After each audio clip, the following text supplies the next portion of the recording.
G of 5, the integral from 0 to 5 of this function that we graphed. Probably close to. So we got all this we figured out, plus, or probably minus,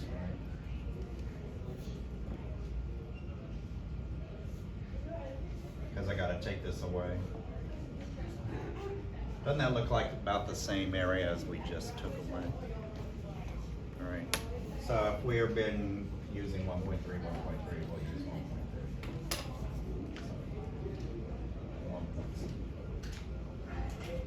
1.3. Okay.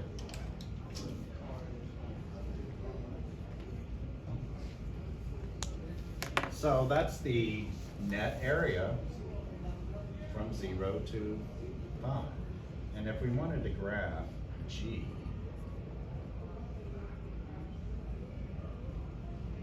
we had 0, 1, 2, 3,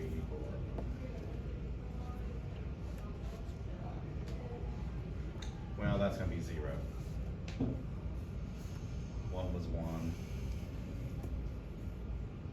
2 was 3. 3 was about 4.3.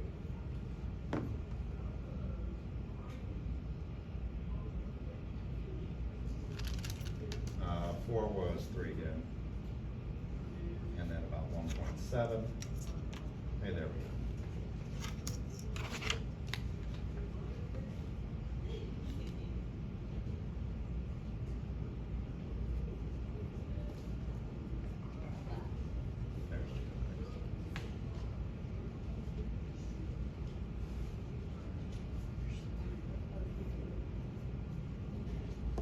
G of x will be the antiderivative. Now we don't know what the function was, f of t. So I can't really give you a function, but I can give you a graph of the function. We worked a little bit with antiderivatives. G is the antiderivative of that. I mean, F. Yes. Yes. G is the antiderivative of f. So if G is the integral of something, then G is the antiderivative of whatever this function is.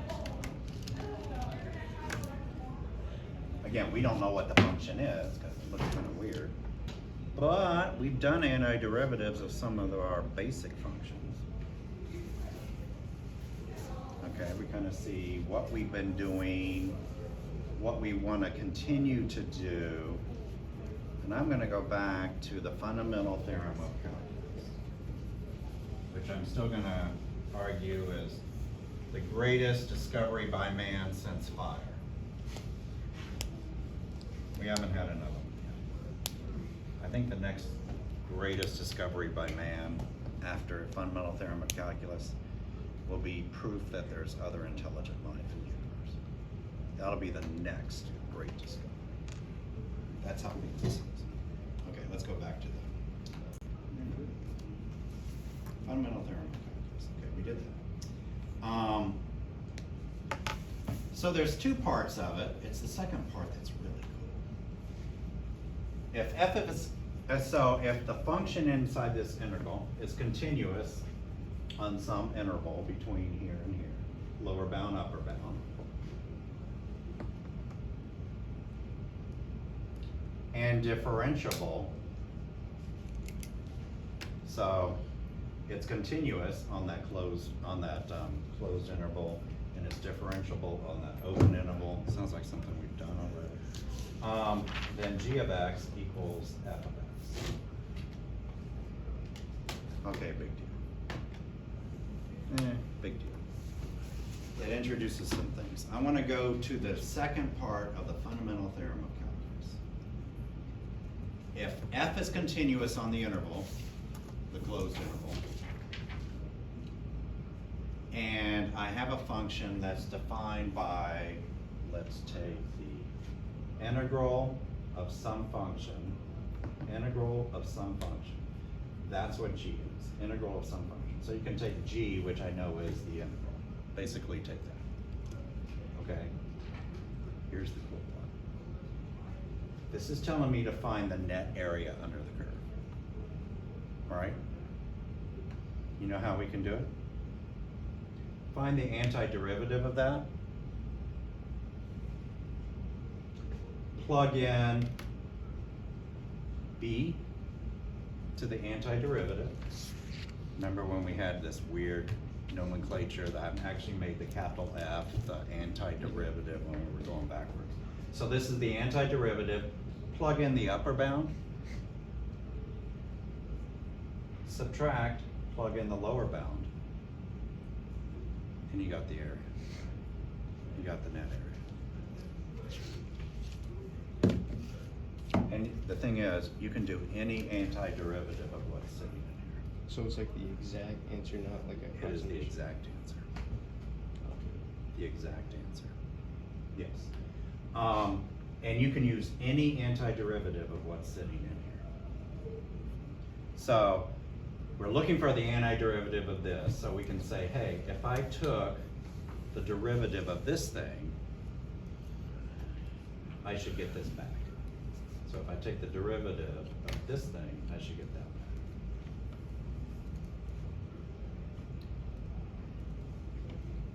That is mind-boggling. Yes. What about the plus, like the constant one? Plus C? Yeah. Oh, yeah. Great question.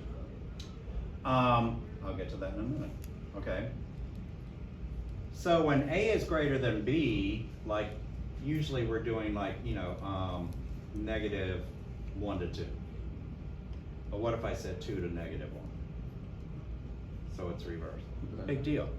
Just put a negative. Just say it's the opposite of that. Big deal. Just make it the. Now we don't need the C on there because they're just going to cancel out. So you're going to get this, whatever that is, plus C. And then you're going to get this plus another C, plus C. You're going to get C minus C, they're going to cancel out. So you don't need the C. Great question. Now, that's true for a definite integral. Because I'm going from whatever to whatever. So yeah, the C's will cancel out, so there is no C. I get an exact numerical value for a definite integral. If it's an indefinite integral, no. So if we can figure out what the antiderivative is of this function sitting in here past the integral sign, the integrand is what we call it. And we know the two endpoints, I can find the net area in between. That's amazing. And then here, see, I was anticipating your question. We don't need the plus C since it just cancels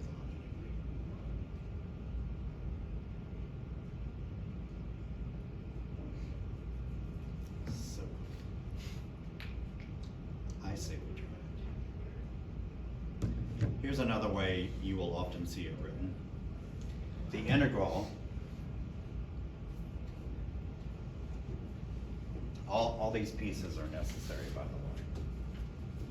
So you can write it like this: the integral from lower bound to upper bound of something in terms of, you gotta put that in there. Don't leave the dx off. You can't. In terms of, whatever variable. We might have other, what look like variables in there. We might have A, we might have B, T, X. And so you wanna know in terms of what? B, T, X. Oh, X. Okay, that's important. Another way you might see this written is, figure out an antiderivative, any antiderivative. Figure out an antiderivative of this thing and take it from A to B. And that just means plug in the top number to whatever that is, minus plug in the bottom number to whatever that is. And this could be any antiderivative. Wow. Wow. You know who I feel sorry for besides you, V, today? Who? All the people in this high school that will never understand how geometry and algebra come together. They will graduate high school and never know this. It's sad for them. They're just gonna be waiting around for man's discovery of intelligent life in the universe. They don't know that there's something in between the discovery of fire and that future discovery. Sad for them. Okay. We deleted this one. Okay. So let's practice it. I think we've done some stuff like this. For number 2. Yeah, we'll just delete that because it's silly. We're just basically putting an X for a T. Yeah, we're just putting an X where the T is. Okay, let's evaluate the integral. Thank you. Oh, Reagan has seen this. She's seen the shortcut. Forget everything. I wish I had a spell I could cast. Forget everything you've seen today. Yes, sir. U of X is just U of X? Yes. So. So, an antiderivative of this, right? Well, how do I want to say this? Yeah, forget it.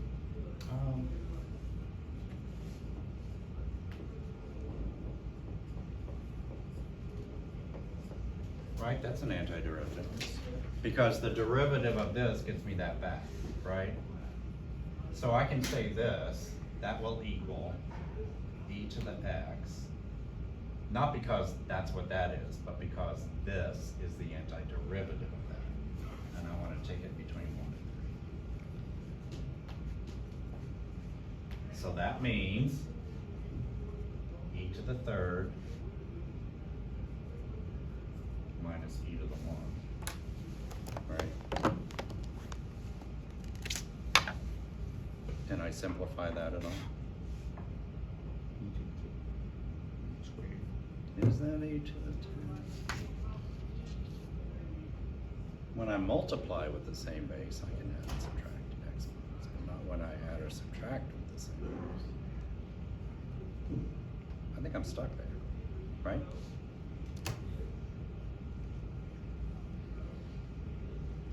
So we can do that, yeah. But you can't always find the antiderivative, right? That is true. That's what I'm going to argue for the sake of this course until May, yes you can. But after May, if you take more calculus, yeah, you're exactly right. Yeah. But we're going to learn, just this course, we're going to learn, let's assume we can find the antiderivative. But yeah, there's sometimes you can't. But there's ways around that. But further calculus. So we could do this, and this would be an exact answer, unit squared.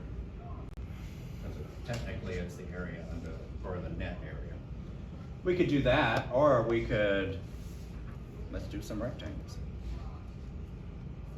Hey, let's divide up this interval of 2 units into, I don't know, let's divide it into 8 units. Let's do 8 rectangles. I bet we're gonna get an answer pretty darn close tonight. Okay. You guys are not as excited. You will be. Okay. Let's do this one. We're gonna start off small. Find the area under the parabola from 0 to 1. I think we even did this one, didn't we?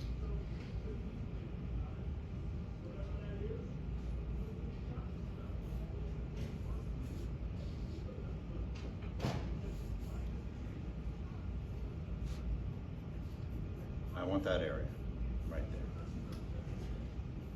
there. Area under the parabola from 0 to 1 of x squared dx. X squared is just 1/3 x cubed. Yes, remember doing these antiderivatives, guys? The power rule? We just add to the exponent over that. And then I take that from 0 to 1. And so that means I will do this. 1 to the 3rd power over 3 minus 0 to the 3rd power over which will equal 1/3 minus 0. 1/3 units squared.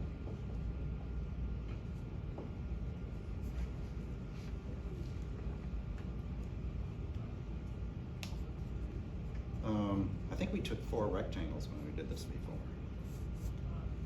I think we took 4 rectangles, left side, right side, and even midpoint. I don't know, how long did this take us to find this value? And man, to use the rectangles, we were still doing it. Yes, sir. So what antiderivatives have you done? We're gonna do a lot. If you, and by the way, you can have a textbook and take home. We got enough in here that we can just use. I have already mine as well. What's that? I already have mine. So, Okay. in the house. Yeah. You can leave it at home to do homework at home, and then I forgot to give you a textbook. But if you look in the textbook, I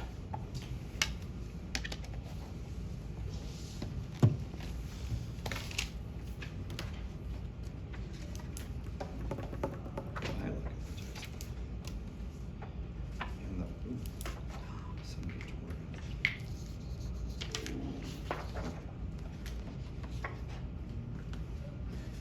all of these, Yeah, rules. all of these are antiderivatives. I was just Oh, asking if I there's was some missing more. anything. So how many does the book give us? 95? I thought there were over 100. Yeah, there are. 120. That's just in this book. Go to college and you'll have more. Yeah. You don't have to remember 120 for this course. But some of them are gonna be very easy to remember, and then I'll introduce some more in the next month or so, and then we'll play around with this. So there are some, and there's some of the rules for taking derivatives. We're gonna try to work backwards in order to get the antiderivative. So that'll make more sense to us. If we know, hey, if we can do it this easy, all I need to do is come up with the antiderivative. And so we got this. Evaluate this. I don't have to draw the curve. I know it's gonna give me the net area under the curve between 3 and 6. And this is the same as this, right? The integral from 3 to 6 of 1/x dx.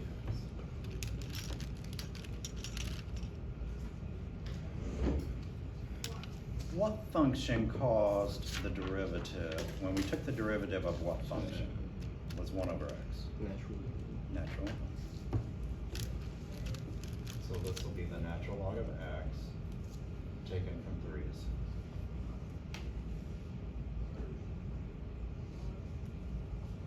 So then we can just fill in natural log of 6 minus natural log of 3. Yeah, for a college board, we can just leave it like that. You can leave it like that if it's a free response, but if it's a multiple choice, you may not see this answer in A, B, C, or D, because there is a way to simplify this. Your properties of logs. Does anybody remember their properties of logs? When I have 2 logs being subtracted, same base, I think you can divide them. you can divide the argument. That same base, you can take that. I'm thinking of the answers. You can divide. So that's just gonna be, this you would probably see as a multiple choice answer. Yeah, because you're gonna say, I don't see this anywhere. But if it was on a free response, yeah, you could just leave it like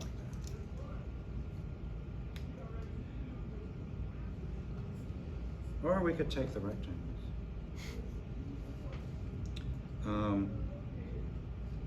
Dang it, I don't have, not yet. Okay, I will tell you this. What you have to be careful of is, we're doing antiderivatives in which we have one term.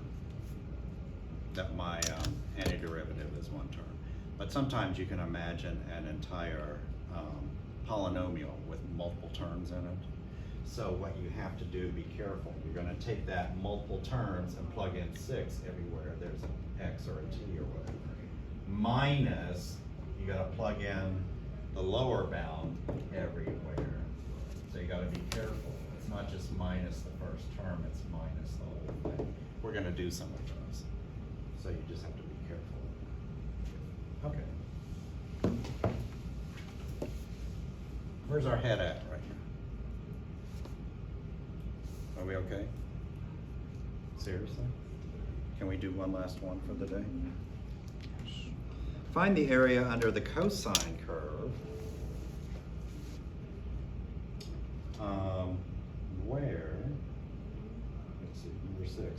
We're up to number 6. Oh, let me scroll.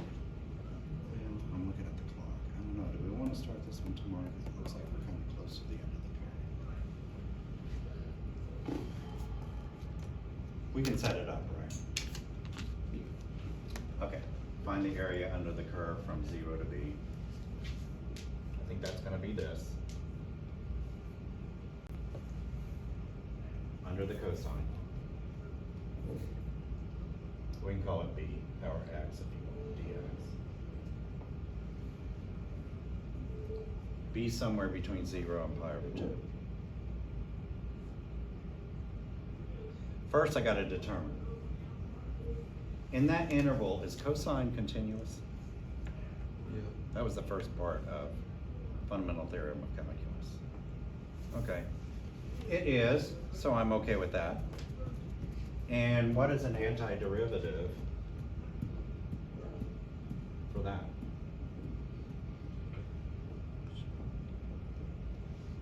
You can give me any antiderivative. Sine.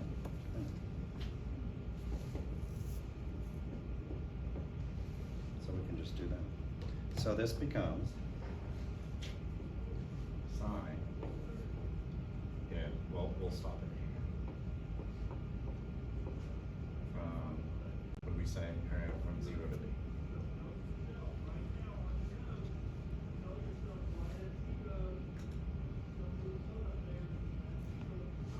Or we can finish it real quick. Do you want to finish it? Oh. So what are we gonna?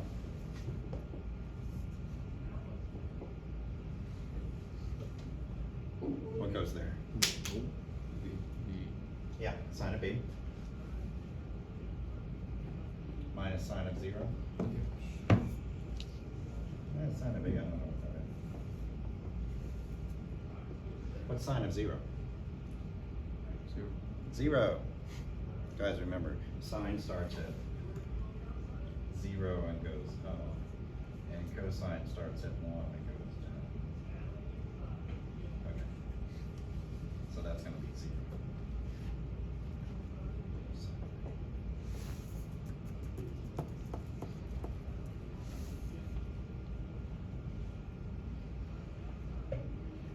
What's the biggest that area could be?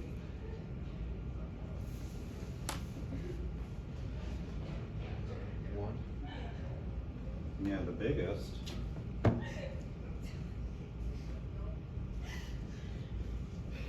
Is if b is pi over 2? Because it could equal pi over 2.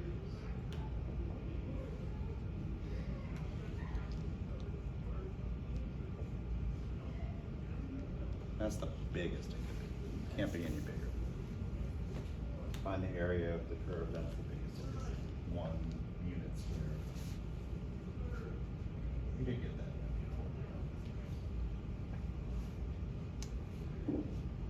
But it could be smaller. Anywhere from 0 to